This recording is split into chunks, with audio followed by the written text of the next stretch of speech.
Muy buenas noches y bienvenidos a su programa Veneno Presenta. Y cuando empieza este programa, algunos empiezan a sacar el pañuelo de por favor no vayan a decir nada, amigo. ¿A quién va a entrevistar? Claro, aquí tenemos a los entrevistados para darle a usted la información de primera mano. ¿Qué sucede? ¿Qué va a hacer? ¿Qué va a pasar? Claro, Joseph, mencionándole a usted también esos efectos de ciudadanía, tema político y cuál es el rol que juega usted en este país. Porque si bien a veces alegamos, la culpa también es nuestra. Lo dejo con estos adelantos. Hoy en Veneno Presenta toda la información nacional e internacional. En la entrevista nos acompaña Juan Carlos Zapata, director ejecutivo de Fundesa. Como siempre, Joseph en su nota poniendo en jaque a los políticos. Y en la misión fuimos a revisar un problema que aún no se ha solucionado.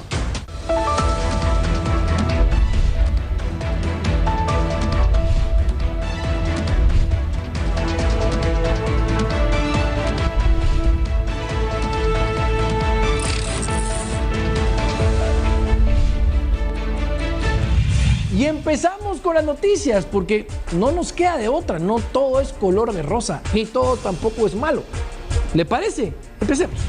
Y la número 1, sigue entrampado, empantanado, como usted quiera, el proceso de Contraloría General de Cuentas, que si sí, que si no, que entonces de repente, que tal vez. Pero hay que elegir, señores, no hay de otra, arréglenlo. ¿Cuántos amparos, cuántos recursos, qué más habrá? Esto es lo que tenemos. Es la Contraloría la que tiene que velar por la calidad del gasto, porque plata tiene el Estado. Lo que no hace es gastarlo bien. Y la número 2, regresan los diputados cansados. No sé si renovados, pero probablemente destruidos por las vacaciones que se dieron. Arduo trabajo el que hacen en el Pleno, grandes avances y regresan de vacaciones, espero yo, con una mente lúcida para echar adelante cosas importantes. Por la esquina del viejo barrio lo vi pasar. La mayoría de diputados pedían conocer a fondo los informes porque la citación de hoy fue para entregar los informes. Entonces eso se hizo, pero ya estaban preguntando y ni siquiera lo habían leído. Y la tercera noticia, Caibil. El presidente de la República, Alejandro Yamatei, agarra un vuelo, se va a Ucrania, se junta con su presidente, tienen pláticas, casaca y demás. Y esto es lo que dialogaron. Guatemala y las naciones que amamos la paz debemos unirnos con toda la expresión de guerra e impulsarnos sin descanso los compromisos globales que permitan que el drama que hoy vive Ucrania no se vuelva a repetir.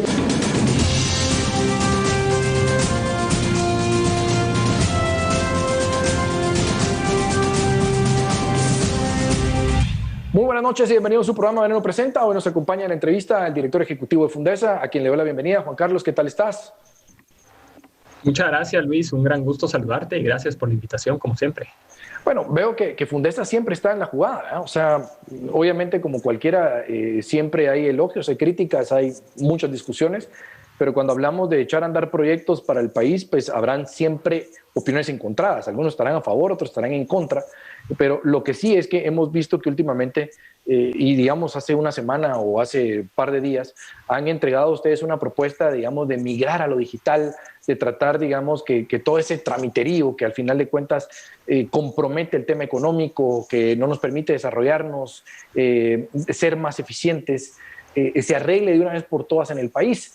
Y quisiera preguntarte, y para que la gente nos entienda, digamos, en qué se centra esto, porque hemos oído que pasó la ley antitrámites y bueno, ¿se aplica o no se aplica? A ver, a nivel burocrático seguimos viendo que las cosas se complican. No sé si es ya por las personas que están en los puestos y entonces vuelven a enredar las cosas. Y me gustaría que me expliques un poquito la postura que le están dando ustedes para facilitar todo al guatemalteco.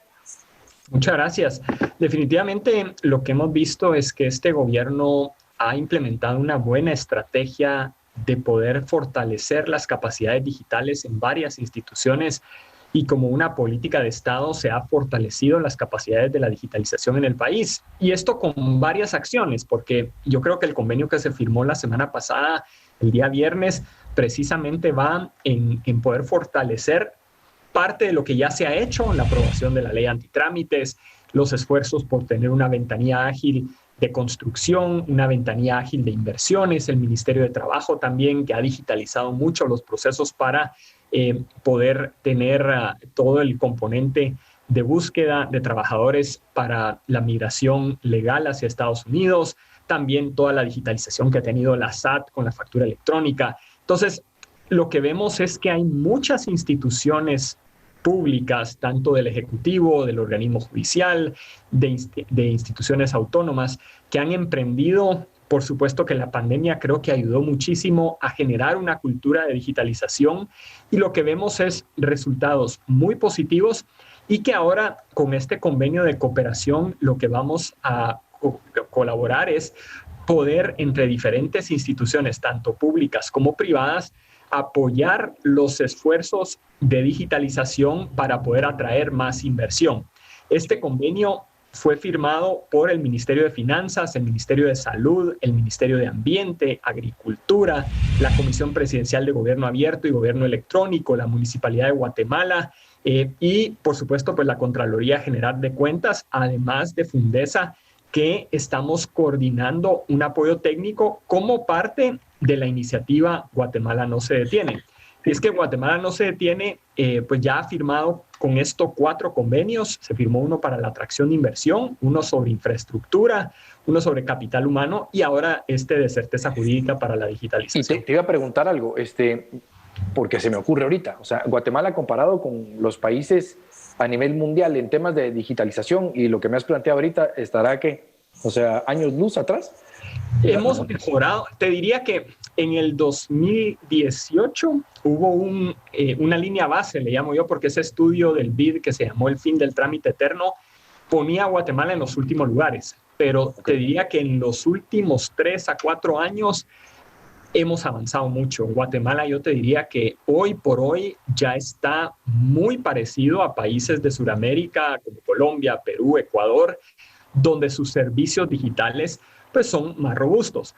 Por supuesto, hace falta muchísimo. Un tema que vos como abogado lo vas a entender, el tema de los timbres digitales. No hemos logrado que el Colegio de Abogados genere timbres digitales. Pero es una vergüenza, perdón, Juan Carlos. Es una vergüenza, ¿verdad? Yo como abogado, que además cumplimos con todos los requisitos establecidos, que tenemos que pagar nuestras colegiaturas, que tenemos que estar activos, que no podamos tener, yo no sé si existe voluntad o no del Colegio de Abogados, lo desconozco, pero solo con lo que me estás mencionando, nosotros debiéramos de haber sido los primeros, porque somos los que estamos autorizando documentos para inversión o estamos dándole forma legal a contratos que son necesarios para el tema del desarrollo y que todavía estemos pensando en timbres que tienen que imprimir o que, pues, lo mismo puede suceder con el protocolo en algún momento. O sea, ¿por qué caer en el tema de la vieja escuela y no adelantarnos? ¿Qué excusas da el Colegio de Abogados, por ejemplo?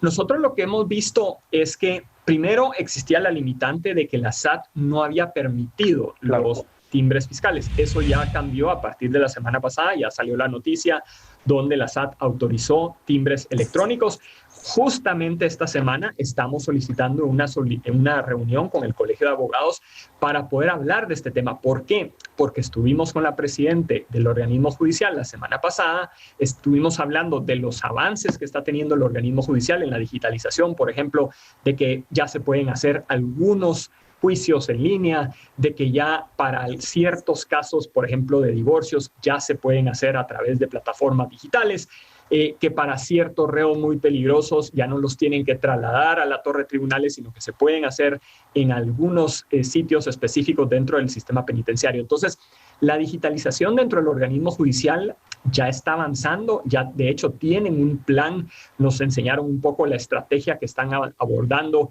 pero nos topamos con este tema del Colegio de Abogados y por eso precisamente es que ya le enviamos una solicitud de cita para poder tener esta conversación, porque creo que es bien importante para ese seguimiento. No, y además es que, y te pido que me contes, por favor, cuáles son los argumentos para no, digamos, o sea, si la respuesta fuera negativa, cuáles son los argumentos, porque además pues, hay que entender que como cualquier funcionario público o en este tema académico y el Colegio de Abogados, pues quien está a cargo del Colegio de Abogados ha sido electo por nosotros los abogados a través de una votación que todos conocen.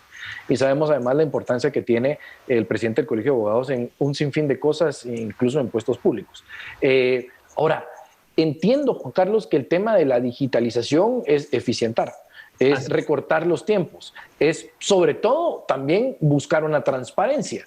Y habrá algún loco que dirá, bueno, ¿y qué software se utiliza para evitar, digamos, que pueda haber, digamos, cosas complejas ahí? Porque ahora te diste cuenta que la tecnología, bueno, se aplica mucho, digamos, en el tema del voto electrónico y demás. Es que la preocupación es, bueno, sí, digamos, los resultados salen más rápidos o los trámites salen más rápidos, pero bueno, también pueden ser manipulados por un software que, o sea, son software, digamos, que al final de cuentas le traen cierta certeza de lo que debe dar, digamos, de esos servicios las instituciones al ciudadano.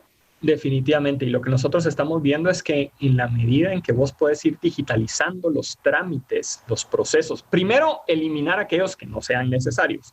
Por ejemplo, que te pidan una fotocopia de tu DPI cuando todas las instituciones deberían de estar interconectadas y tener esa información ya digitalizada, porque es un documento que el Estado te proveyó. Entonces, definitivamente, hacia eso debe avanzar, a poder tener plataformas interconectadas. Lo que nosotros hemos visto con este convenio es, primero debemos reconocer lo que ya en este gobierno se ha avanzado, porque hay que decirlo, hay un proceso, una estrategia de digitalización que el gobierno está impulsando con algunos ejemplos muy concretos. Con la ventanilla ágil de la construcción, por ejemplo, ya hay certificaciones que están dentro del proceso y que ya uno ve resultados positivos al reducir los tiempos, porque antes una licencia de construcción te podía tomar hasta 1 año y medio, ahora te está tomando 3 meses. Entonces, esa es una reducción importante del tiempo que toma una licencia de construcción. Por el otro lado, lo que hemos visto es que en la medida que las personas no tengan que venir del interior a poder hacer un trámite en una oficina de cualquier ministerio, sino lo puede hacer en línea, hay una plataforma que se llama asisehace.com, que yo invito a todos los televidentes a que puedan verla, explorarla, solicitar mejoras también, porque hay que decirlo, hay algunos ministerios que han avanzado mucho, hay otros, como por ejemplo los trámites para permisos de productos farmacéuticos, todavía toman mucho tiempo. Entonces, definitivamente, en este proceso de este convenio, lo que esperamos es primero tener ese diálogo, que las instituciones presenten lo que están haciendo, porque a veces también hay que decirlo, hay una falta de comunicación o simplemente la gente no da a conocer lo que está haciendo, sí. Y entonces asumimos que no se ha hecho mucho cuando pues a lo mejor es una falta de información. Ahora lo más curioso, Juan Carlos, es que por lo que entiendo, digamos, todos estos avances, primero hay una voluntad política hasta cierto punto como para poderlos echar a andar, pero segundo también tiene, digamos, el empuje de un sector privado que está buscando el beneficio de todos, ¿verdad? O sea, pero ni modo, ¿verdad? Lo más fácil siempre es, como bien decís, uno, por el lado público, pues no se da a conocer los avances,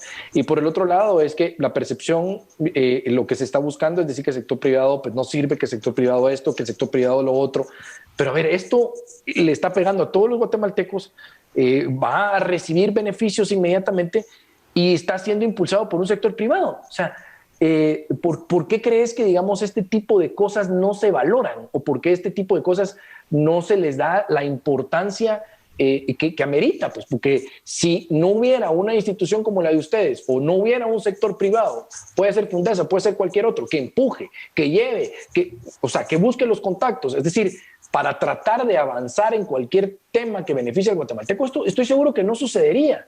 Entonces, ¿por qué crees que el tema es todo el tiempo echarle punta al sector privado cuando yo no veo que las cosas caminen si no están ellos involucrados? Pues yo creo que los guatemaltecos en sí tendemos a ser muy críticos y yo siempre hago esta reflexión.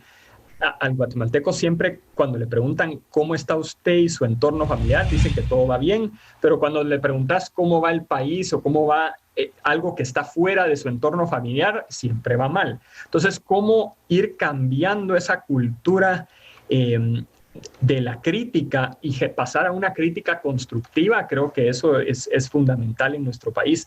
Pero por el otro lado, lo que hemos visto es que en Guatemala existe un sector privado innovador y eso es reconocido por el mismo Foro Económico Mundial, que cuando vos ves las calificaciones para Guatemala, cuando se ve cómo está la innovación dentro del sector empresarial, pues salimos muy parecido a los países de Sudamérica. Entonces, definitivamente hay un esfuerzo importante por parte del sector empresarial organizado para apoyar los procesos de digitalización en este caso, y una voluntad política también hay que reconocerlo, Claro. Porque si la autoridad te dice que no y te cierra las puertas, pues hasta ahí llegó el diálogo. Pero si existe esa voluntad política de ir trabajando de forma conjunta y que las instituciones puedan visibilizar esos resultados y que la población lo va a ir sintiendo en la medida en que se van ejecutando. Yo estoy seguro que la población ahora agradece o percibe de una mejor forma, por ejemplo, la factura electrónica. Por ejemplo, el hecho de que todos las tarjetas de circulación o incluso la tarjeta de propiedad de los vehículos, ahora todo es electrónico. Porque ya no tenés que estar viendo, porque antes que se te perdía la tarjeta de circulación, eso era un problema, pues había que ir a hacer la cola, a generar otro trámite. Ahora, pues todo está en línea y lo volvés a imprimir y no pasó nada. Mira, Juan Carlos, no quiero hablar del tema de elecciones generales, porque creo que ya llegará el momento donde vamos a estar asqueados de hablar de ellos y de las propuestas populistas y sin sentido que van a presentar los candidatos. Le digo con una sonrisa porque así van a decir, ¿verdad? La casaca es el arte que protege al mentiroso, y obviamente esa casaca se la traga al ciudadano. Pero estos procesos que se inician de digitalización, pues al final de cuentas sí pueden sufrir un atraso, pueden sufrir, digamos, el que ya no se utilicen por el hecho de que viene un nuevo gobierno, vienen nuevos ministros, y lo que uno asumiría es de que, digamos, todos estos retos que estamos enfrentando, pues sean cosas adquiridas para el buen funcionamiento, digamos, de los ministerios o las instituciones. ¿Cómo hacer para que en un cambio de gobierno, digamos, estas cosas no se queden paradas? Sobre eso también hay un mecanismo o hay acuerdos, porque te digo, ahorita firmas acuerdo con esta autoridad, pero puede ser que la otra ya no lo quiera continuar. O sea, ¿cómo hacemos para que haya continuidad? Porque tristemente el funcionario no solo está en ese tiempo, que es muy corto, pero toma decisiones a veces que no le importa el impacto que puede tener para el país. Yo creo que en la medida en que los ciudadanos se van apropiando de esos cambios, en esa medida es más difícil que el funcionario público lo retroceda, porque entonces ya te comparan, ¿va? Y yo siempre digo, uno hace la comparación entre la licencia y el pasaporte. ¿Cuál es más fácil de sacar? ¿Cuál ha tenido menos problemas? Entonces, esos procesos que se van generando y que se van instaurando en la sociedad, creo que hacen que vayan avanzando en la medida en que, por supuesto, pues todos como guatemaltecos vamos solicitando mejores servicios. Ahora, yo tengo un ejemplo muy puntual y es la Política Nacional de Competitividad. Creo que la Política Nacional de Competitividad que se firmó en el 2018 ha tenido una continuidad importante, aun y cuando pues, ha habido cambio de gobierno, ha habido cambio de autoridades. Tal vez le han cambiado el nombre, claro, pero en síntesis el tema es el mismo. Y creo que ahora con Guatemala no se detiene, que se ha vuelto un programa público-privado para poder atraer más inversión, para fortalecer la inversión en infraestructura, para mejorar el capital humano y fortalecer la certeza jurídica del país. Creo que va en un camino de poderse institucionalizar, de ir generando, digamos, esos acuerdos, aunque después ya no se llame Guatemala no se detiene, sino venga otro presidente y le llame de otra forma. Creo que los ejes de trabajo se pueden mantener. Ahorita justamente estamos iniciando un quinto eje de turismo que creo que va a ser muy interesante porque el turismo pues ciertamente fue una de las industrias más golpeadas durante la pandemia. Claro. Esperamos que pronto se pueda firmar un convenio de cooperación interinstitucional. Te dejo con una última pregunta. O sea, digamos, ¿el sueño sería qué en temas de digitalización? Que tuviéramos 100% de todos los trámites de manera digital. Hay un país que siempre es referencia a nivel internacional, que es Estonia, y a donde quisiéramos llegar como guatemaltecos, y creo que esa debería ser la aspiración, es un Estado 100% digital. Es decir, un gobierno sin papeles, un gobierno donde tu propia identificación pueda ser digital y que todo pueda ser manejado de forma digital. Ahora, claro, tenemos algunos retos. Somos un país todavía muy rural, somos un país con una conectividad todavía limitada. Entonces creo que eso es en paralelo en lo que se tiene que seguir trabajando, en aumentar la urbanización, en aumentar la conectividad, en facilitar los procesos para que haya más conexión en áreas rurales. Y hacia eso es a lo que creo que como guatemaltecos debemos aspirar. No, y lo más curioso es que, digamos, sí escuchamos, digamos, de los políticos del tema de la conectividad y tal, y yo creo que ni le entienden. Y pero no oímos, digamos, de la digitalización, ¿verdad? O sea, lo fácil que pudiera ser para las municipalidades en los pagos, digamos, en los trámites. Y ojalá, digamos, este sea un tema que ellos puedan abordar como campaña, ¿no? Es decir, digitalicemos en mi municipio, digitalicemos en, o sea, lo que sea. Creo que estamos perdiéndonos en propuestas de más recursos para esto, más personal para esto, que la verdad es caer más en presupuestos más altos, en pago de impuestos. Hay una ventaja de que la Municipalidad de Guatemala se haya unido a este esfuerzo. Creo que es importante reconocer que ellos han liderado mucho de los aspectos de Guatemala no se detiene, que se puede empezar a replicar entonces en otros municipios. En la medida en que encontremos buenas prácticas a nivel municipal, es mucho más fácil replicarlo en otros municipios. Pues ojalá, Juan Carlos, te agradezco mucho por tu tiempo. La verdad que hay que contar también cuando las cosas van avanzando. La digitalización es el futuro, ya es el presente en muchos países, en nosotros, como bien decís, por la ruralidad y demás, pues cuesta un poco más. Y por el otro lado, también por la voluntad política de algunos de que creen que soltar o, digamos, compartir o firmar contratos o convenios mutuos pudiera quitarles a ellos, digamos, las medallas. Hay mucho ego y hay que caer un poco en la humildad para poder adelantar. Gracias, Juan Carlos. Vamos a darle seguimiento y primero Dios, pues pronto seremos un país como Estonia. Muchas gracias, Luis. Un gusto siempre saludarte y estamos a la orden. Gracias.